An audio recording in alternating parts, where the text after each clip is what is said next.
안녕하세요. 대단히 반갑습니다. 수필 읽어주는 남자 자한형 이종수입니다. 이번 시간은 261번째 시간으로 농업일의 표상 윤선생님을 업무하며 라는 수필을 읽어드리도록 하겠습니다. 농업인의 표상 윤선생님을 업무하며.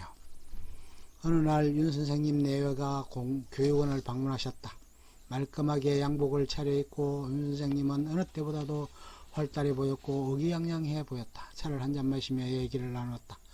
이제 팔순의 연세도 있으니 어떻게 한번 회고록을 써보는 것을 심사숙고할 필요가 있지 않느냐고 하는 권유에 벌쩍 뛰었다. 자신이 그렇게 위대한 업적을 남길 것도 아니고 만인의 표상이 될 만하지도 않다고 막무가내셨다.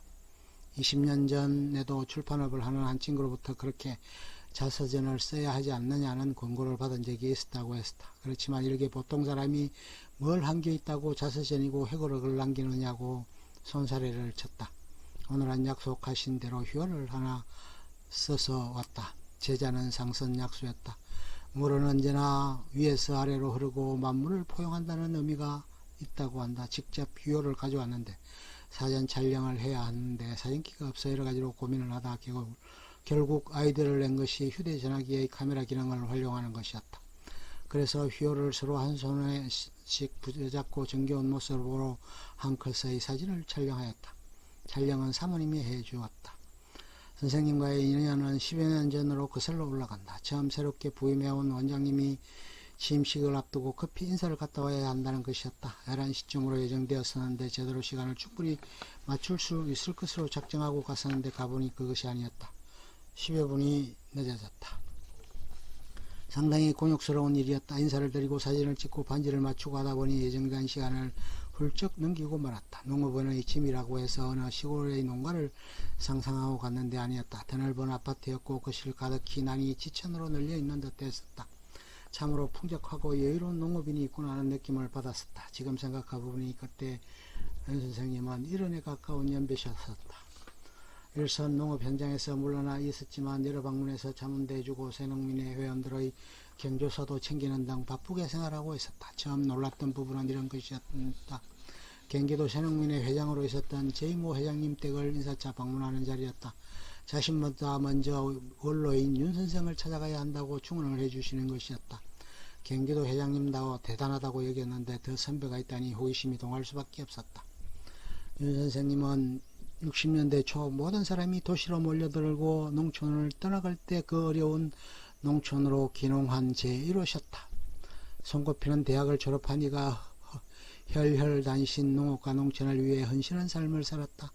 37년간 농업에 종사하며 농업으로 성공하는 길을 보여주신 농업인의 표상 그 자체였다. 미국으로의 유학길도 마다하고 사상이 이상한 사람으로 오해를 받고 정신병자로도 오인되어 농촌을 고집했었던 것이다. 지성이면 감천이라 했던가 윤 선생님의 지극정성한 모든 이에게 감동을 주었고 농업인으로 선구자가 될 만큼 우뚝 선 것이었다. 초창기에는 어려움도 많았다. 처음에는 경종법으로 포도농사도 지었고 양돈도 했었으나 본격적인 농업은 낙농업이었다. 저소가 몸부림쳐서 남의 무밭을 다 뭉개고 휘젓고 다니려고 하는 통에 그 무값을 다 물어주러 다니기도 하셨다. 참으로 험난한 각고의 세월을 겪고 난 후에도 어떤 유혹이 다가와도 흔들리지 않고 오로지 외길 인생으로 농업인의 길을 걸어오신 것이었다.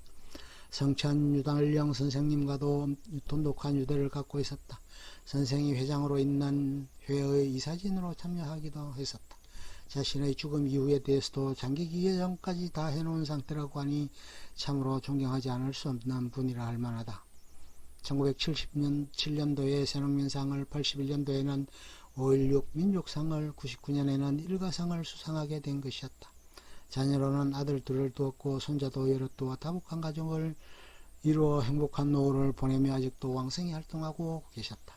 얼마 전 만난 자리에서 일화를 하나 들어놓았다. 자신이 안양 교도소에 강의를 하러 나갈 때라고 한다. 월 1회씩 나갔었는데 그것도 오래 하다 보니 이젠 죄수들의 눈빛을 보면 다 느낄 수 있었다고 한다. 그 중에 한 죄수는 자신과 눈빛을 마주치지 않으려 한다는 것을 감지할 수 있었단다. 그렇게 펴다가 어느 순간에 보면 눈빛을 마주치게 된다는 것이다. 한참 강의를 진행하다 보면 그의 눈빛이 살기를 띠던 눈빛에서 차츰 부드러워지고 안정화되는 것을 느낄 때면 강의를 온 보람을 느끼게 된다고 했다.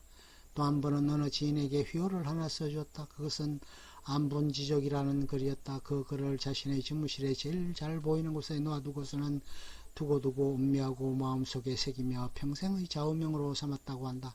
그리고 퇴직 후에는 그 액자를 집으로 가져와 거실에서 가장 잘 보이는 곳에 놔두고 간직한다는 얘기를 전해주기도 했다. 항상 겸손하고 덕을 지는 모습으로 우리 농업, 농촌 그리고 농협의 장래를 위해 애쓰고 충고해주는 모습을 보며 스스로 반성하게 된다. 과연 누가 그렇게 열정과 애정을 가지고 평생을 헌신할 수 있을까 반문하며 나 자신에게도 당금질하게 되는 것이다. 언제나 건강하고 편안한 삶을 오랫동안 윤 선생님께서 누리시길 기원해 본다. 끝. 좋으면 좋아요, 구독 눌러주세요. 감사합니다.